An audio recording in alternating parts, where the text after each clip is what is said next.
साथियों जय हिंद। आज उत्तर प्रदेश सरकार द्वारा पुलिस भर्ती उसका विज्ञापन उत्तर प्रदेश की जो पुलिस है उन्होंने निकाल रखा है। भर्ती है PRPB computer operator grade A. ये जो नोटिफिकेशन है ये है 16 दिसंबर 2025 का और आज है 17 दिसंबर यानी एक दिन पहले का। जितनी भी सरकारी भर्तियां, सरकारी जॉब आपको हमारे चैनल पर देखने को मिलेंगी। अगर आपने चैनल को ज्वाइन नहीं किया है तो चैनल को सबसे पहले लाइक, शेयर और सब्सक्राइब जरूर कीजिएगा ताकि समय पर आपको नोटिफिकेशन मिलते रहे। पूरा नोटिफिकेशन देखिए, भूतपूर्व सैनिक के लिए क्या लागू है और क्या नहीं है। ठीक है, तो मैं शुरू करता हूँ बिना किसी देरी के। अगर आपने इस विज्ञप्ति के बारे में जानना है कि ओरिजिनल है कि नहीं है, क्योंकि आपको मैं विज्ञप्ति बताता हूँ तो विज्ञप्ति सरकारी होती है, उसमें कोई फर्जीवाड़ा नहीं है और मैं कोई नौकरी देने वाला नहीं हूँ आपको। मैं तो खाली आपको एक माध्यम हूँ जो आपको बता देता हूँ।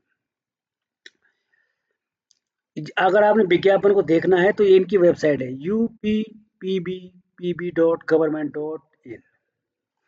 इस पे आप सर्च मार सकते हैं और आपको ये विज्ञप्ति नंबर आपको देखने को मिल जाएगा। ओके, उत्तर प्रदेश पुलिस में कंप्यूटर ऑपरेटर ग्रेड ए के पदों पर सीधी भर्ती है।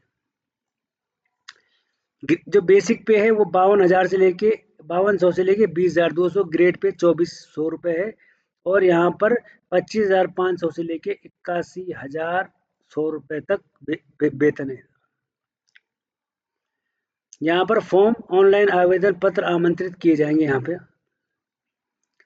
भर्ती अनारक्षित यानी जनरल के लिए 545 वैकेंसी है, EWS के लिए 134, EWS के लिए OBC के लिए 364 और SC ST के लिए 283 और 26। टोटल जो वैकेंसी है वो है 1352। अब इस 1352 का अगर आप 5% निकालेंगे तो ये आपकी वैकेंसी है इतनी एक्स सर्विसमैन की। ये आपकी अगर जो वैकेंसी होने वाली है तो इसमें आपको 545 का, इसमें 5%, 134 का 5%, मतलब इसमें भूतपूर्व सैनिक को अलग से वैकेंसी नहीं दी गई है। ये जो आपकी कैटेगरी है, आपकी कैटेगरी, इसी कैटेगरी में आपको वैकेंसी दी गई है। ठीक है, तो ये मत बोलना सर हमारी वैकेंसी कहाँ पर है, मैंने आपको बता दिया, इन्हीं में आपका 5% है अपनी कैटेगरी में। ऑनलाइन आवेदन करने की जो तिथि है वो है 16/12 यानी कल से और 15 जनवरी 2026 तक आप फॉर्म को फिल कर सकते हैं। ऑनलाइन सबसे पहले आपको OTR कराना बहुत ज़रूरी है। OTR बोले तो वन टाइम रजिस्ट्रेशन आपने करवाना है। वन टाइम रजिस्ट्रेशन करवाने के बाद आप फॉर्म को भर सकते हैं। आवेदन शुल्क है जो यहाँ पर फीस, आप जिस कैटेगरी में हो यहाँ पे फीस का कोई कंसेक्शन नहीं हुआ है। आपको अगर आप सामान्य EWS या OBC हो तो आपको 500 रुपये देने पड़ेंगे। अगर आप SC ST हो तो आपको 400 रुपये फीस देनी पड़ेगी, चाहे आप भूतपूर्व सैनिक ही क्यों ना हो। ठीक है,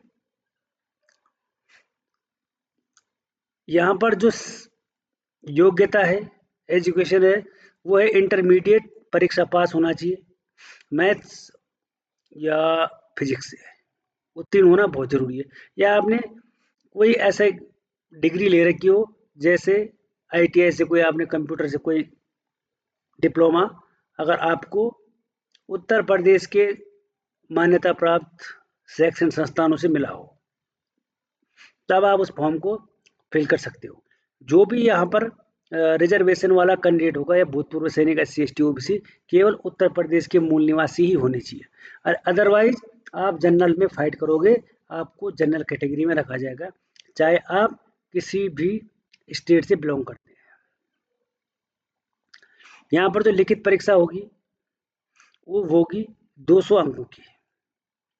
सबसे पहले सामान्य ज्ञान, GK, रीजनिंग क्वेश्चन होंगे 40-40 और अंक होंगे 50-50। उसके बाद आएगा कंप्यूटर विज्ञान यानी कंप्यूटर साइंस, 80 और 100 अंक का होगा वो। टोटल 160 क्वेश्चन होंगे और 200 मार्क्स आपको यहाँ पर देखने को मिलेंगे। लिखित परीक्षा ऑफलाइन होगी, OMR माध्यम से होगी, जिसमें आप गोले भरते हो, उसके माध्यम से आपको पेपर देना पड़ेगा। लिखित परीक्षा का समय है 2 घंटे और कुल प्रश्नों की संख्या होगी 160। ठीक है।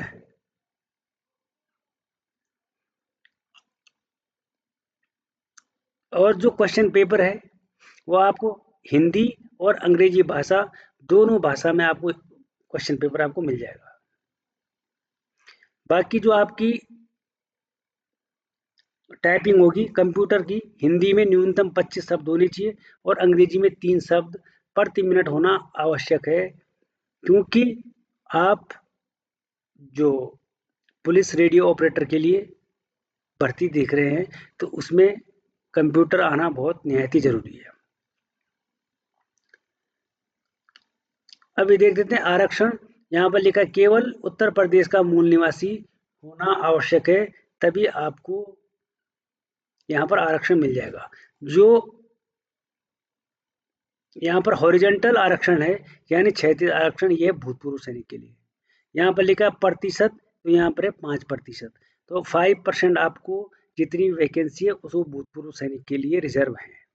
उत्तर प्रदेश स्वतंत्रता संग्राम सेनानी के आश्रित दिव्यांग तथा भूतपूर्व सैनिकों के लिए आरक्षण 5%। और आयु में छूट यहाँ पे लिखा हुआ है 3 वर्ष की। आपको यूनिट का डिस्चार्ज प्रमाण पत्र देना होगा और सक्षम सैन्य अधिकारी या यूनिट प्रभारी का। ठीक है भाई। इसके बाद यहाँ पर कुछ नहीं, एज का कोई भी यहाँ पर लफड़ा नहीं। सर आप बोलोगे कि सर एज का क्या चक्कर है, एज का कोई भी चक्कर नहीं है। आपको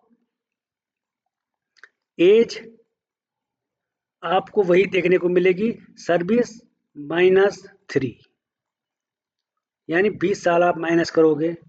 जिस अगर आप 17 साल करके आए हो और आपको 20 साल माइनस करने हैं, आप कितने साल के हो, तो आपको एज में कोई भी दिक्कत नहीं आने वाली है। तो इस फॉर्म को जरूर भरिएगा। अगर आप उत्तर प्रदेश या कहीं बाहर से, यूपी से बिलोंग करते हैं, बिहार से बिलोंग करते हैं, तो नज़दीकी क्षेत्र में आप जॉब कर सकते हैं। तो ये तो था आज का नोटिफिकेशन। मिलेंगे एक और नई अपडेट के साथ, एक और नए वीडियो के साथ। तब तक के लिए थैंक यू और धन्यवाद।